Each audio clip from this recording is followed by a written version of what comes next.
السلام عليكم حبيباتي، نتمنى تكونوا بخير وعلى خير واحوالكم كلها طيبه. كي درتو مع شي بارد ولفتو ولا مازال؟ صراحه الحل بارد بزاف بزاف. هذه البنات راه العشيه، يعني الخمسة ديال العشيه وكيبان الظلام بزاف بزاف. حيت صافي دابا راكم عارفين كيظلم الحل بسرعه. المهم بنات اليوم جيتكم فيديو جديد نشارك معكم ان شاء الله روتيني المسائي بسيط هكا، ونديروا مع بعضياتنا شهيوات سهله وبسيطه. كيف كتشوفوا بنات هنايا دزت اول حاجه نصاوب واحد البسبوسه كتجي بلا بيض، كتجي زوينه بزاف. غادي ندير فيها غير الياغورت الطبيعي. بغيت نصوبها هكا للفطور، ما بقاتش عندي شي حاجه للفطور. صراحه انا دائما واخا يعني ما غاديش يفطروا بها، المهم خاص ضروري يكون عندي الكيك ولا شي حاجه تكون عندي في الدار. غير كيسالي كنعاود نصاوبو، مره كندير كيك ولا بسبوسه ولا شي حاجه. كيف كتشوفوا البنات انايا غادي ندير غير نص كاس ديال السكر سنيده، لان عندي العصير ديال البرتقال ديجا حلو. هذاك عصرت وهذاك العصير يعني طازج. صافي كما كتشوفوا هنايا غادي ندير كاس ديال الزيت، كاس الا ربع، يعني ما عمرتوش كما كتشوفوا. صافي كنخلط دابا يا هاد العناصر هذه مع بعضياتها حتى كتجانس. بطبيعه الحال قبل غادي نضيف الفانيلا. يمكن لكم تنسموا باي حاجه كتبغيو، قشور البرتقال ولا الليمون اللي كتبغيو. صافي كنخلط هنايا كما كتشوفوا بهذا الشكل هذا حتى كيتجانس لي داك الياغورت مع الزيت. ودابا كنولي نضيف عصير ديال البرتقال. هذا البنات راه كاس ونص. طبعا بحال كتعصروه وكتصفيوه من داك الشيء اللي تيكون فيه، راكم عارفين. كاس ونص هذا ديال العنبه. صافي كنخلط هنايا مزيان. ومن بعد دابا غادي نضيف سميده رقيقه، تقريبا واحد جوج الكيسان ونص.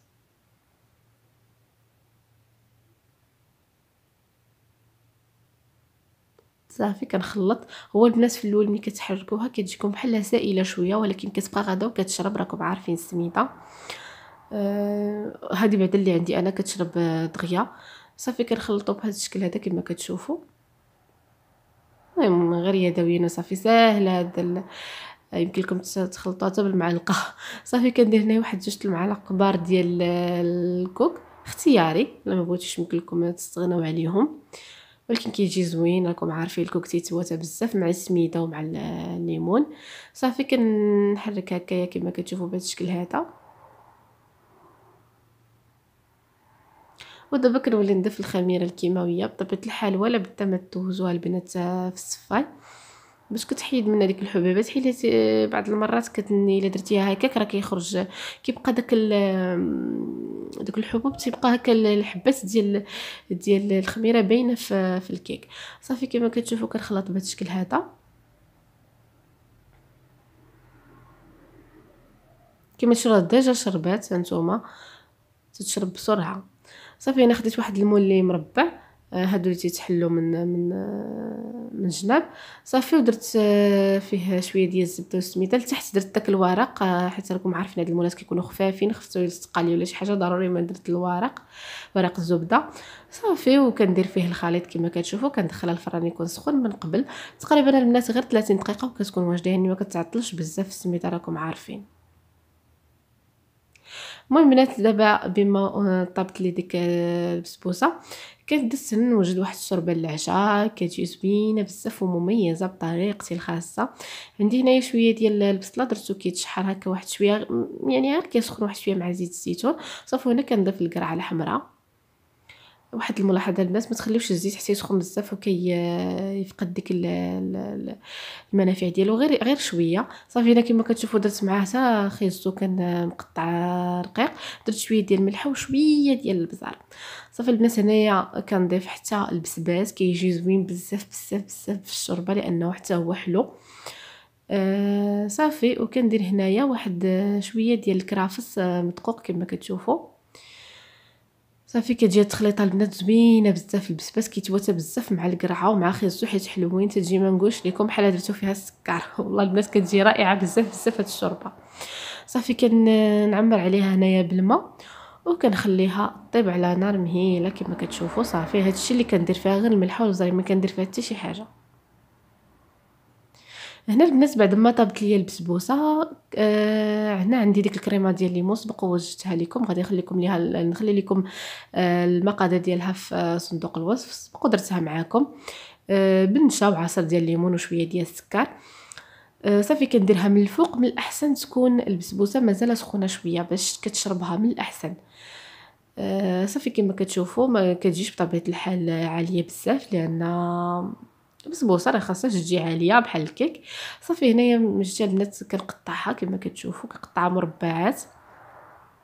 كيف قلت لكم الا درتو فيها ديك الكريمه وهي مازال سخونه كتشربها وكيجي المذاق ديالها زوين بزاف.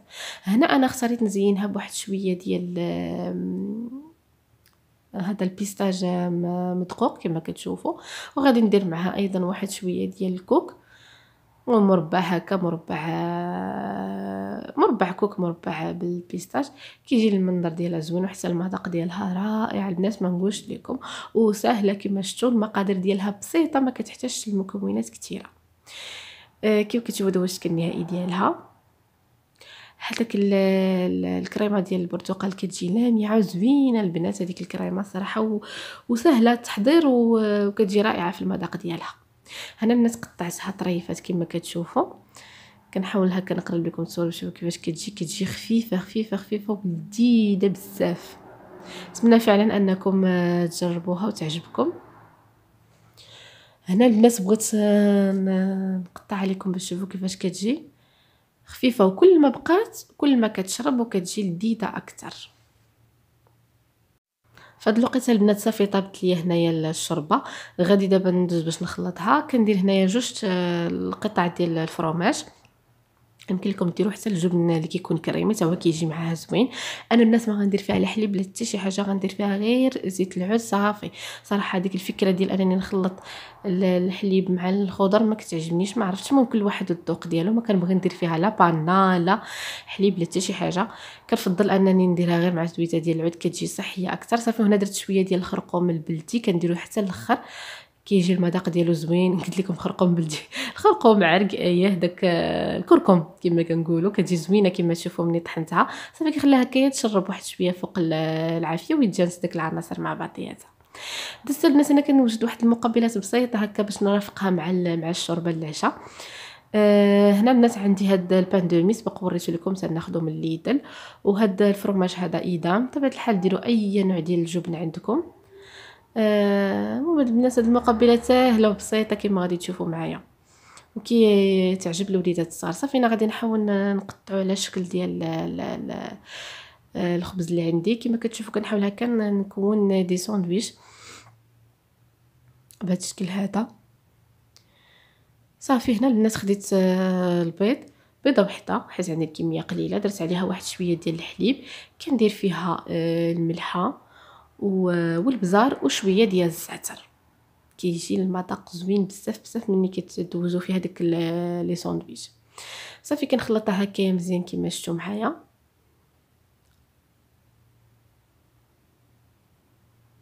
صافي ودابا غادي ناخذ داك لي ساندويش اللي صاوبنا وكندوزها هكايا في البيض. كنحاول هكايا نقاد الشكل ديالها باش كتلصق ليا مع بعضياتها.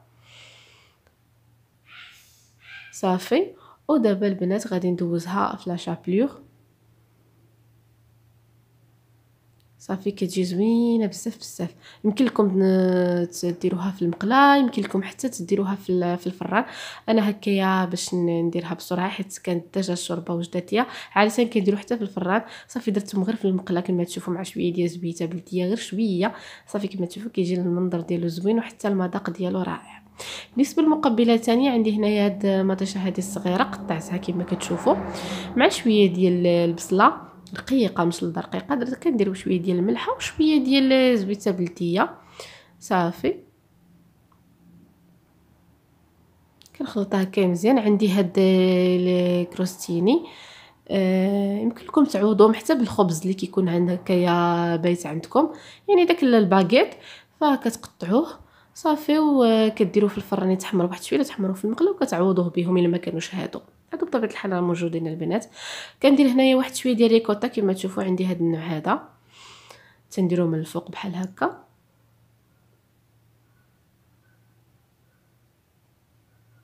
صافي كندهن بيه داك القطعه اللي عندي ديال الكروستيني صافي. وكندير هنايا داك القطع ديال المطيشه بهذا الشكل هذا، نسمه بديك البصله وزبيتها بالديه. ما نقولش لكم البنات كيجي المذاق زوين، راكم عارفين المطيشه والبصله ملي كيتلاقاو كيجي زوينين بزاف. صافي اختاريت نزينها هنايا بواحد شويه ديال الزيتون اسود، قطعته هكا بحال الشكل ديال المطيشه صافي، ودرتو هكا في الجنيبات هكا. المهم حاجه بسيطه وكيجي المنظر ديالها والمذاق ديالها زوين. المهم الناس، هذه هي الوجبه ديال العشاء كما كتشوفوا. الشوربه فاش وجدت عندي درتها في هاد الزليفات، زينتها هنايا بديك الوريقات ديال البسباس بما اننا درنا البسباس، ودرت فوق منها واحد شويه ديال الكمون، واحد رشيشه هكا من الفوق. كما كتشوفوا البنات المقبلات سهله وبسيطه وكتجي زوينه بزاف بزاف. هادو زينتهم بالزعتر بطبيعه الحال، انا دا فيهم الزعتر. ما نقولش لكم البنات هادو كيفاش كيجي المذاق ديالهم رائع. ملي كديروا البنات هكا مقبلات هكا اللي كيبغيو الوليدات كيزعموا هكا ياكلوا لكم ديك الشوربه. المهم عشاء متكامل وصحي. هنا البنات صافي كملت وداك الشيء. المهم جبت الكوزينه وديك المسائل كلها درتها والبنات مشاو ينعسوا. وعطيت لبنتي الصغيره هذا الزيت هذا، وانا تفكر ضربها البرد هاد الايام. هاد الزيت البنات زوين بزاف بزاف، قلت علاش ما نشاركوش معاكم. كنديروا انا دائما، هو اللي كيفكني مع البنات في البرد صراحه. ما الدواء ديال الطبيب راكم عارفين ما كيدير والو. هذا البنات الشريحه عمرها من الداخل بهذاك بالثومه، يعني كل قطعه ديال الشريحه درت فيها قطعه ديال الثومه صافي. وكنت معمره عليهم زيت الزيتون. طبيعه كتخليهم واحد المده حتى كيطلقوا، ما كنبخرها ما حتى شي حاجه، غير كنخليها حتى كتطلق في مكان مظلم. كما كتشوفوا راه النص هذا تكونسومه. بطبيعه الحال الوليدات ما غاديش يقدروا ياكلوا الشريحه، الا قدروا ياكلوها لكم احسن، ولكن كيشربوا غير داك الزيت ديالها فهو كافي. كما كتشوفوا زوينه بزاف وصحيه. هذه البنات كنصحكم بها. الا بغيتوا الطريقه ديالها ان شاء الله نشاركها معكم في فيديوهات مقبله. صافي البنات كما قلت لكم بعد ما كينعسوا الوليدات وداك الشيء يعني فضروري ضروري ضروري كل وحده دير روتين هكا العنايه بالبشره. على الاقل واحد 3 ديال المرات في الاسبوع. يعني ما تهملوش راسكم البنات. كما كتشوفوا انا جيت ندير واحد الوصفه، غادي نخلي لكم الرابط ديالها في صندوق الوصف، سبق لي ودرتها معكم. بطبيعه الحال قبل ما ديروا اي وصفه خاص ضروري بالمقشر على الاقل مره واحده في الاسبوع. انا ما غاديش ندير لانني كنت استعملت هاد الديرما رولر البارح. هذه البنات زوينه بزاف بزاف. هي عباره عن ابر رقيقه كدوزوها هكا على البشره وكتحفز انتاج الكولاجين. طبعا الحال البنات من بعد ان شاء الله غندير لكم فيديو خاص عليها. زوينه بزاف بزاف هاد الاله هذه. هنا البنات انا كنت ديجا سجلت الاوديو كما كتشوفونا كندوي شويه هكا بيديا. سجلت الاوديو حيت كان ثقيل وداك الشيء وكلشي ناعس، ولكن من بعد شفت انه ناقص الصوت ناقص فعاودت درتو دابا. كما كتشوفوا البنات صافي دابا غادي ندوز باش ندير الوصفه. هاد الوصفه هذه فيها مكونات طبيعيه سبق ودرتها معكم. غادي نخلي لكم الرابط ديالها في صندوق الوصف. زوينه بزاف البنات هذه وفعاله. انا دابا حاليا تنديرها 3 المرات في الاسبوع. زوينه بزاف خطيره.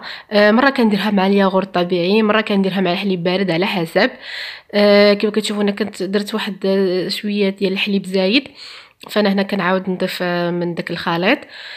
صافي هاد الوصفه البنات عمليه وسهله هكا، كتخلطيها في قريعه وكتبقاي ديري منها صراحه عمليه 100%. صافي ما كاين لا خلط لا مره واحده كديريها صافي وكتبقى عندك. صافي المهم البنات انا هذا الخليط غادي نديرو ليدي والوجهي. من بعد بطبيعه الحال غادي ندير هذا الكريم المرطب ديال فيشي سبق وريته لكم، وغادي نبقى بها هكا واحد شويه وتنبغي نعس ان شاء الله. واخر حاجه ندير هو هذا السيروم هذا ديال ريلاستيل ديكلاغ سبق وشاركته معكم. زوين بزاف هذا البنات، مبيض وكيزيل كاع ديك التصبغات وداك الشيء ديال اللي كتبقى من فصل الصيف. صافي. وبالنسبه ليديا كنستعمل انا هاد نيفيا صراحه كل مره واشنو، ولكن دائما كنرجع النيفيا. اللي كتعدي شي بوماده ولا شي حاجه ولا شي كريم واحد اخر كنديرو، ولكن ما كنستغناش على نيفيا صراحه، هي اللي كندورو نرجعوا ليها. صافي بنات هذا ما كان. نتمنى ان شاء الله ان الفيديو ديال اليوم يكون نال الاعجاب ديالكم وانكم تكونوا استفدتوا منه، وان الوصفات اللي حضرت معكم اليوم تكون عجبتكم، ويكون هذا روتين هكا تحفيزي وهادف. الى عجبكم كيف العاده ما تنساوش تخليو لي لايك، وإلا كنتوا اول مره كتزوروا القناه ديالي تابونا وفعلوا الجرس باش يوصلكم الجديد. بارطاجيو الفيديو مع احبابكم وصحابكم باش تعم الفائده. خليتكم في امان الله، الفيديو جاي ان شاء الله.